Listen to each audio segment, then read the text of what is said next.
নৱম শ্ৰেণীৰ ছাত্ৰ ছাত্ৰীসকল তোমালোকৰ বিজ্ঞানৰ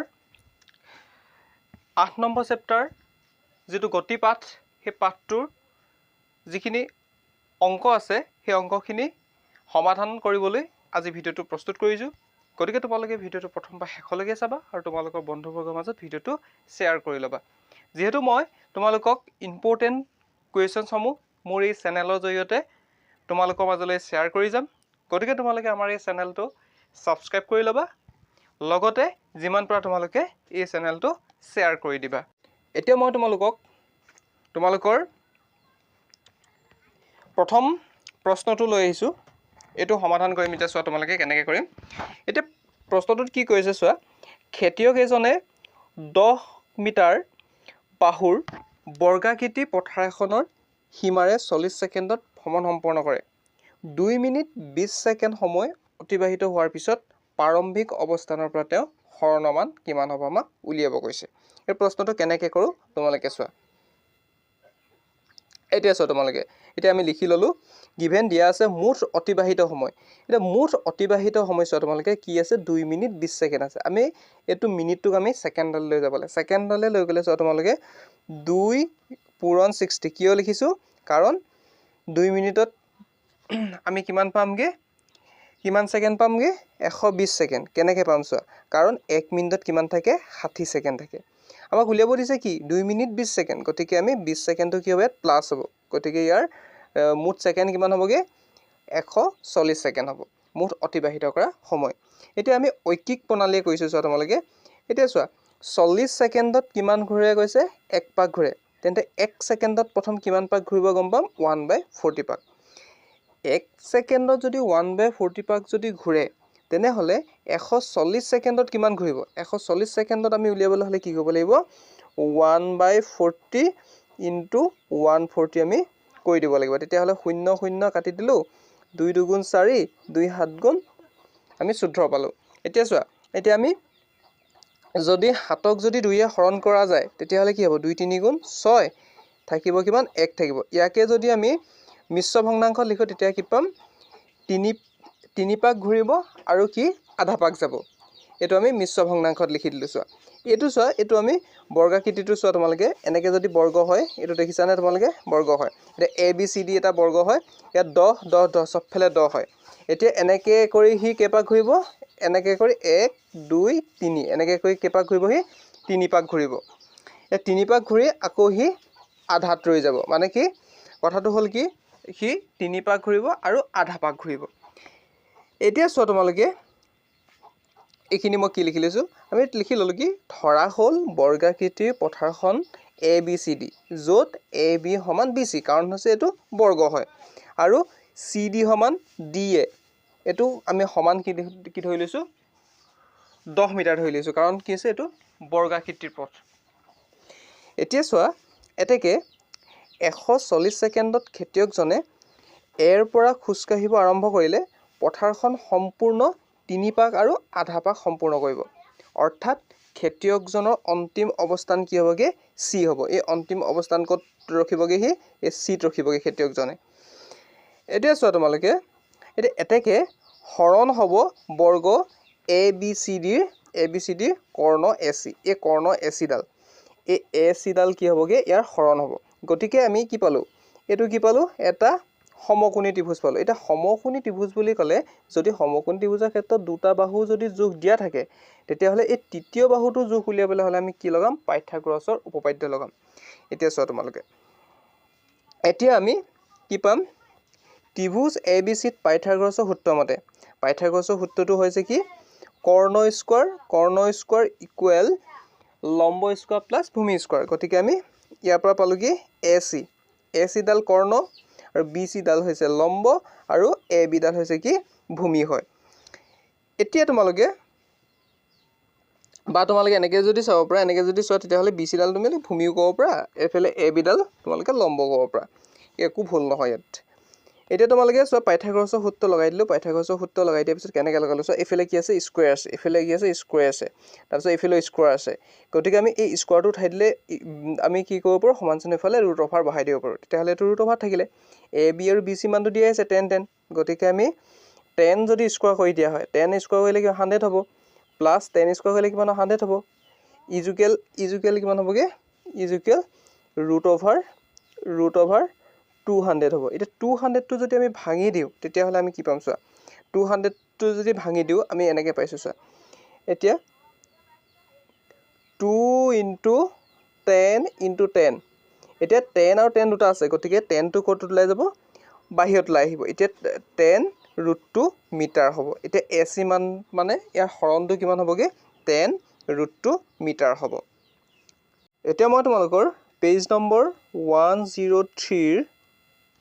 2 নম্বৰ প্ৰশ্নটো সমাধান কৰি দিছোঁ চোৱা তোমালোকে ইয়াত কৈছে কি বাছ এখনৰ দ্ৰুতি 5 ছেকেণ্ডত 80 কিলোমিটাৰ/আৱাৰ পৰা 60 কিলোমিটাৰ/আৱাৰলৈ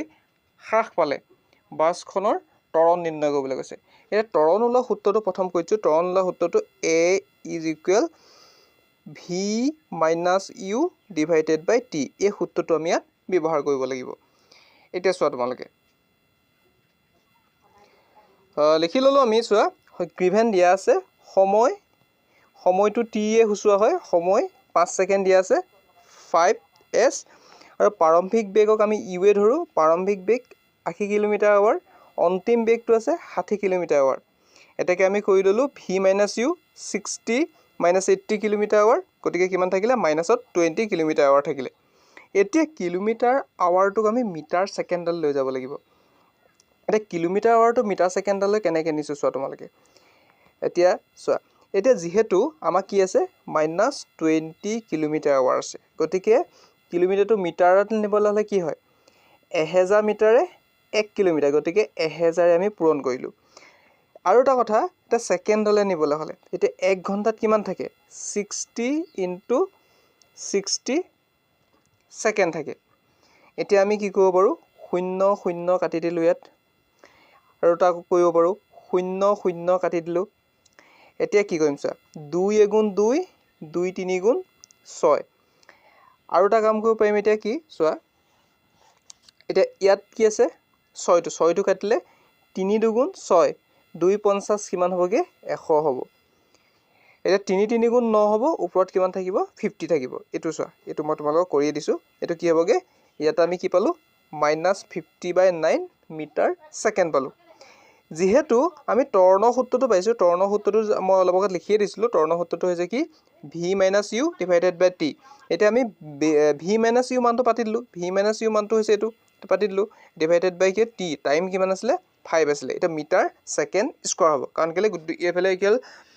মিটাৰ ছেকেণ্ড আৰু এইফালে ছেকেণ্ড আছে গতিকে মিটাৰ ছেকেণ্ড স্কোৱাৰ হ'ব এইবোৰ তোমালোকে মনত ৰাখি ল'বা আৰু বুজি ল'বা এতিয়া চোৱা যিহেতু এইটো এটা কি হৈছে চোৱা তোমালোকে কেনেকৈ কি কৰিছোঁ এতিয়া আছে কি 50 এইটো ভগ্নাংশটো ক'ত কি হৈছে 9টো তললৈ গুচি আহিব ইনটু অংকত তোমালোকে শিকিছা যদি তোমালোকে নাজানা মোৰ তোমালোকৰ অংক ভিডিঅ'কেইটা চাই ল'বা তেতিয়া তোমালোকে ভালকৈ বুজি পাবা এতিয়া কি হ'ল এইটো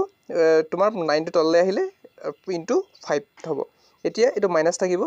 5 × 10 কিমান হ'বগৈ 50 হ'ব গতিকে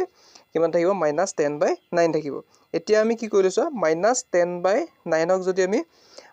বা আমি এটা কথা চাব লাগিব -10ক যদি 9এ যদি হৰণ কৰি দিয়া হয় তেতিয়া কি থাকিবগৈ -1.1 মিটাৰ ছেকেণ্ড স্কোৱাৰ থাকিব আৰু এটা কথা তোমালোকে মনত ৰাখিবা মই এইটো লিখি দিছোঁ মাইনাছ চিনে বেগ কমি যোৱাটো সূচাইছে এতিয়া বেগ কমি গ'লে কি হয় মাইনাছ হয় বেগ বাঢ়ি গ'লে প্লাছত আহিব ইয়াৰ পিছৰটো চোৱা তোমালোকে ইয়াত কৈছে কি ৰেলগাড়ী এখনে ষ্টেচন এটাৰ পৰা যাত্ৰা আৰম্ভ কৰি সুষম ত্বৰণেৰে 10 মিনিটত তাৰ দ্ৰুতি 40 কিলোমিটাৰ/আৱাৰলৈ বৃদ্ধি কৰিলে ইয়াৰ ত্বৰণ নিৰ্ণয় কৰিবলৈ কৈছে আমি কেনেকৈ নিৰ্ণয় কৰিম চোৱা লিখি ল'লোঁ গিভেন দিয়া আছে সময় T 10 মিনিট এতিয়া 10 মিনিটত কিমান থাকিব 10 × 60 ছেকেণ্ড এতিয়া প্ৰাৰম্ভিক বেগ যিহেতু ৰৈ থকা অৱস্থাৰ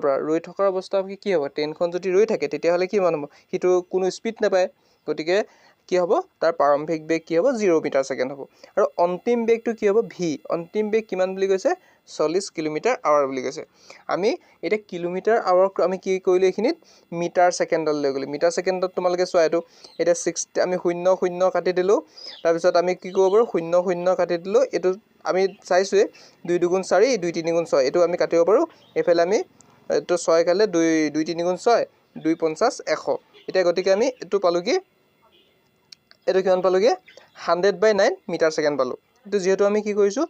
কিলোমিটাৰ আৱাক এইখিনলৈকে মিটাৰ সেকেন্ডলে লৈ আহিছো এটা তোমালোকে চোৱা এটাকে লিখি ললো আমি ত্বৰণ উলিয়াবলৈ হলে প্ৰথমতে v - u এটা যেহেতু আমি কি v মানটো কিমান পাইছিলো v মানটো 10/9 সৰি এটো কি লগা 100/9 পাইছো মাইনাস কি আছে তো u মানটো কি হয় প্ৰাৰম্ভিক বেগটো 0 আছিল গতিকে আমাৰ v - u মানটো কিমান হ'ব 100/10 হ'ব কিন্তু মিটাৰ সেকেন্ডত থাকিব এ ত্বৰণ যেহেতু ত্বৰণ ল সূত্ৰটো আমি পাতি লৈছো এতিয়া চোৱা ত্বৰণ আমি কি পালো চোৱা এতিয়া 100/9 into 10 into 60 মানে কি এটো আমি মিটাৰ সেকেন্ডত লৈ লৈছো কাৰণ এটো সেকেন্ডত লৈ আহিছো সেইকাৰণে কিছে 10 মিনিটটো আমি কি লিখিব পাৰো 10 into 60 লিখিব পাৰো এতিয়া আমি কাটি দিলে কি হ'ব চোৱা আমি এই 0 কাটি দিলো এতিয়া 6 9 গুণ কিমান হয় 54 হয় ওপৰত কি থাকিলে 1 থাকিলে এফেলো কি আছে সেকেন্ড আছিলে আৰু ইফালে কি আছে মিটাৰ সেকেন্ড আছিলে গতিকে মিটাৰ সেকেন্ড স্কয়াৰ হ'ব এতিয়া চোৱা এতিয়া 1 ক যদি 54 এ যদি হৰণ কৰা তেতিয়া কিমান পাবা তোমালোকে 0.0185 মিটাৰ সেকেন্ড স্কয়াৰ পাবা তোমালোকে এতিয়া আমি পাছৰ প্ৰশ্নটো লৈ আহিছো ইয়াত কি কৈছে চোৱা এখন বাস ৰৈ থকা অৱস্থাৰ পৰা গতি আৰম্ভ কৰি 0.1 মিটাৰ সেকেন্ড স্কয়াৰ ত্বৰণেৰে 2 মিনিট সময় গতি কৰিলে এত কি কৈছে গাড়ীখনে লাভ কৰা দ্ৰুতি উলিয়াবলৈ কৈছে আৰু অতিক্ৰম কৰা দূৰত্ব উলিয়াবলৈ কৈছে কেনেকৈ উলিয়াইছো চাই লও তোমালোকে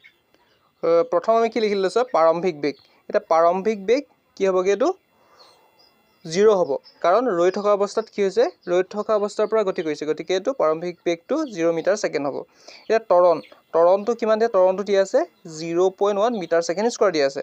আৰু টাইমটো দিয়া আছে 2 মিনিটত কিমান হ'বগে 120 সেকেন্ড কাৰণ হ'ব কি